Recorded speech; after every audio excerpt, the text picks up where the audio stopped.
Howdy folks, and welcome back to the channel, welcome back to another tutorial for Hearts of Iron 4 with the mighty Total War mod. As you may have already seen from the title, in this video I would like to go through with you guys some of what I think are the templates that you guys can use in this mod whenever you are playing as the German Reich, trying to, let's say, establish your living space, whether you're trying to defend the Soviet Union from the fascist aggression, or whether you are trying to bring freedom and democracy when playing as the United States of America. Now, I do have a couple of general points before going to the templates. First of all, do not trust the numbers that you will see, because I am playing with the 1.11.11 patch of HOI 4, of the Barbarossa patch, and the No Step Back DLC, so things may change with future upgrades and updates of the game as well as of the mod. Second, and that's the reason of why I am playing as Luxembourg, the templates that I am about to show you are not influenced by any land doctrine, and as one of you guys asked me, I will also make a video about the land doctrines in the Total War mod, because there are some differences, and also the Total War mod adds this asymmetric warfare path. And since we are talking about technologies, very briefly, the numbers that you will see are affected by these technologies here.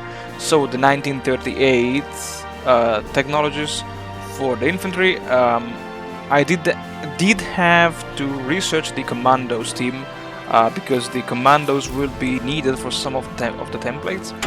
Support companies, I do have the motorcycle as well as the 1939 templates. Tanks, mostly 1939 medium tanks, as well as the assault guns. I forgot to research these, but yeah, you can just do it in your games. And I do have the 1940 artillery technologies, and that's because I needed the rocket artillery. Yeah, no land doctrines, no navy, no naval doctrines, no air, no air doctrines. And in terms of electronic research, I did research everything up to the 1939 level of the artillery, tanks, and armored cars and recon radios. Now, with this introduction done, let's dive straight into the templates. The first template is the MP, so the military police. This is the template that every one of you guys should use as the occupation template, because it consists of a 1, 2, 3, 4, 1, 2, 3, 4, 5, 20 garrison battalions, supported by HQ and the military police support company. Now, why is this? Because the MP company gives you a percentage bonus, which means that the larger the basal suppression value is, the bigger the bonus of the MP will be. And also I added the HQ because it gives you this 1.4 of suppression value, so it's really good. In my opinion, this is really good. And the bigger the template is, the lower will be the manpower required for this template to keep the suppression low. And now the garrison templates. The garrison templates are good in case you want to defend, let's say, the coastline, or for instance the Maginot Line. Of course, coastline means that you do have at least a level 1 or 2 of coastal forts.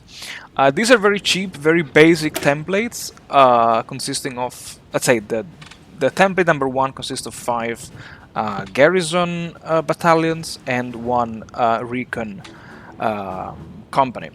I forgot to mention the combat width in the Total War mod. As far as this patch, as you can see, the standard combat width is 120. This is fixed for every terrain, every province, and that's really good because it gives the player a lot of flexibility in terms of preparing divisions with an adequate combat width. Yeah, so a combat width of 10 is basically the most basic template that you can have when preparing a defensive line. The second one is basically the same with an engineer company added.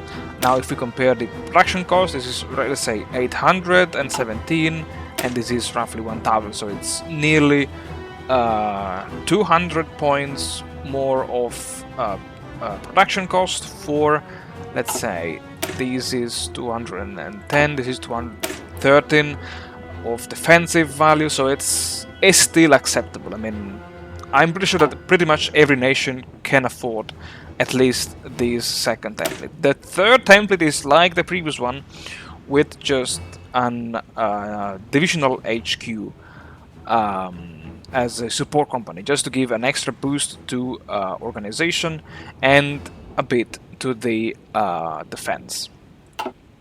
And now, in case you want to hold a, let's say, a proper defensive line, for instance, like the Soviet Union, if you want to hold the famous Dwina and Dnieper River defensive line, I think this template could be good for you. And this template consists of 8 frontline infantry battalions, 3 medium artillery battalions, and 1 anti-tank gun battalion. As support companies, HQs, motorcycle, horse-drawn logistics company, support anti-air, because it's always good to have it, engineers, and MP. Why would you need the MP when you want to defend the line? Well, as you can see, the MP also gives you a +6 of defense and +1.3 of organization.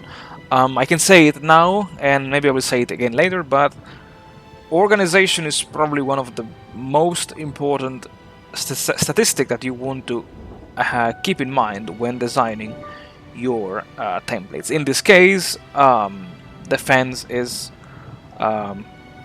good to have it high, and it's also good to have a bit of piercing in case you expect the enemy to come in with a lot of tanks. Even though to counter tanks, I do have a more appropriate template. Now, the second template, and this is, I would say, I called it Troll because this is very specific for, let's say, either heavily fortified regions or urban provinces like Berlin, Frankfurt, Prague, Warsaw, Minsk, Smolensk, you know, the big cities spread all around Europe and the world. Now, this template is quite big. It's a 30 combat width template, so ideally you could field 4 into one province. It contains 12 infantry battalions, 5 battalions of medium artillery, and 1 battalion of anti-tank guns. It has also the engineers, the maintenance company, because it has a lot of equipment, so it's good to have some reliability bonus. Field hospital, motorized logistics company, and again the MP. Now, this is freaking expensive, and in terms of organization, it's not too bad. It has, I'd say, 32 points of organization versus 32, but it has a defense that is roughly, yeah, roughly I would say 200 points higher than the previous defensive template. It's also freaking expensive, so do not expect to field 120 divisions like this when playing as a Soviet Union, because it's just impossible. You just cannot do it. But it's good to have, let's say, a couple of divisions that you can feel, at least maybe in the most critical areas of the front, like these two provinces here. And then for the Soviet Union only, I did prepare this template called the NKVD. It's not too bad. It's just, I would say, a cheaper option compared to the defensive template number 1. It has a slightly higher organization and deals, of course, a lower defensive value. If you add the NKVD support company, you will slightly lose some organization, but you will gain more defensive value. Of course, this is relatively cheap, roughly 2,000 of production versus nearly 4,000 of production cost, so it's kind of a trade between having a lot of these or slightly few of these, but capable of fielding a higher defensive value. And now, with this in mind, let's now talk about the offensive templates. Now, let's keep in mind that in the Total War mod, the bulk of the armies are made of infantry, and the only way to, let's say, break through an infantry-based defensive line is to have a lot of what is called soft attack. Let's say firepower. Now, where do you find this firepower? Well, you can feel just like in World War I, infantry and artillery. Now, the first template is roughly, I would say, the jack of all trades. Is not, let's say, the template that players playing as Germany or Japan can use already straight from the start, because as you can see, it requires having 3 battalions of rocket artillery. It can be good maybe in the late games, but definitely not in the early ones, because normally you do not start with the rocket artillery technology research. You should wait until 1940, research the technology, and then start producing the actual equipment for this division. It's relatively good. It has 37 of organization, at least with these statistics, no technologies, no land doctrine technologies, nothing else, and 180 of soft attack. And it has the semi-motorized logistics company, field hospital, the signal company, and the support anti-air. Now, the other template is basically the same one with just one extra rocket artillery battalion instead of the anti-tank battalion. It's not a big deal in terms of production cost as well as in terms of soft attack, and it just loses 0.8 points of organization. However, I think that my most favorite template of all is this one. I would say, this is my jack of all trades, because it consists of 8 infantry battalions and 4 battalions, even though these are batteries, not really artillery companies, but these are batteries.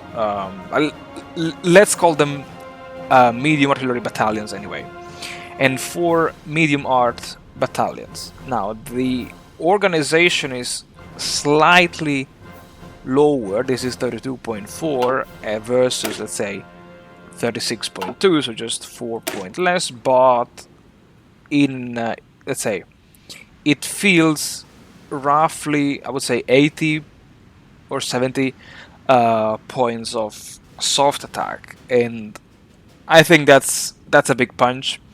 And personally, I find this as my most favorite template. It feels the signal, the motorized logistics, the field hospital, support AA engineers, and motorcycle support company. That's, for me, that's the jack of all trades. Now, another template that I think it's quite interesting and can be used for, let's say, minor nations is this one. This is a 15 combat width. It's still relatively, of course, it's cheaper than, let's say, the template number 3, but I think it can be good for. Oh, sorry, no, that's wrong. For template, that's template number 4. It can be affordable for medium-sized nations like, for instance, Italy, or maybe even Poland or France, because it only has 5 infantry battalions and 5 battalions of medium artillery, while keeping the same companies. I mean, I think that the biggest blow can be seen here in terms of organization, that it only has a 25 points of organization, so it's 7 points less compared to the template number 3. So I'm not a big fan of this, but of course it depends from your play style. It's always a matter of having quantity over quality. In my opinion, just to have 600 or 500 less of production cost, I would definitely go for this one, because the trade of organization and soft attack is just, I think it's just too much. It's just too much. Now, the last template, it's like the other one, with just one, I think it's, yeah, two infantry battalions more and 2 medium artillery battalions more. Again, this is probably what I would use in case I want to make some kind of breakthrough divisions against heavily fortified lines, because it feels, I think, the highest base soft attack of all the templates. 293 versus 240, 249, 194 and 180. So yeah, that's this template packs a punch, but of course you pay the price in terms of organization, unless you are going through the superior firepower doctrine, especially the left branch, I think. Yeah, I mean, I have to go through all the land doctrines to figure out precisely what are they doing, but yeah, so it can be good, but of course the battles must not last for long, otherwise this division will lose all, if not most, of its organization by the time the battle is over.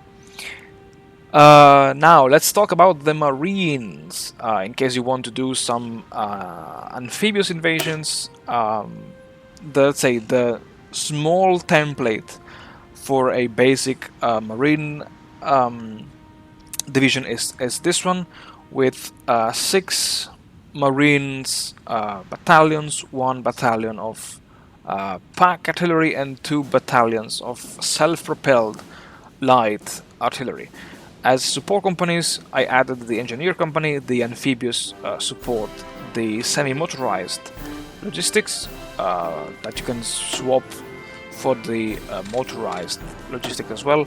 If you have enough equipment, you can stick and a signal company to give a boost to the organization of this template. It's optional, and if you have enough equipment as well, you can also add the commandos support company. This is again a template good for nations like Japan or Italy, so with a limited industrial capacity.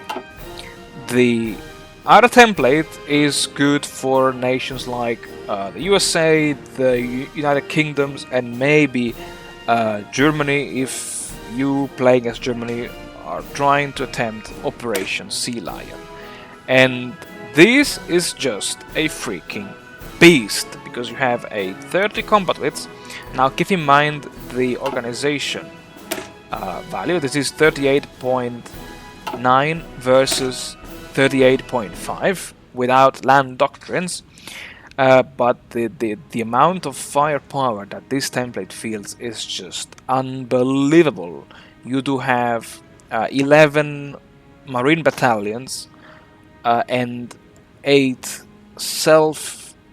light self-propelled artillery battalions, and this template just is freaking awesome. And also it's not freaking awesome for amphibious invasions, but is also freaking awesome to attack rivers. So in case you are playing as Germany and you want to break through specific points of the Dwina and the Dnieper defensive line, this template does have a movement bonus of 27.5%, an attack bonus of 37.6%, and also a defensive bonus of just 4%. But you don't care about the defense, you care about these attack bonus of 37.6%.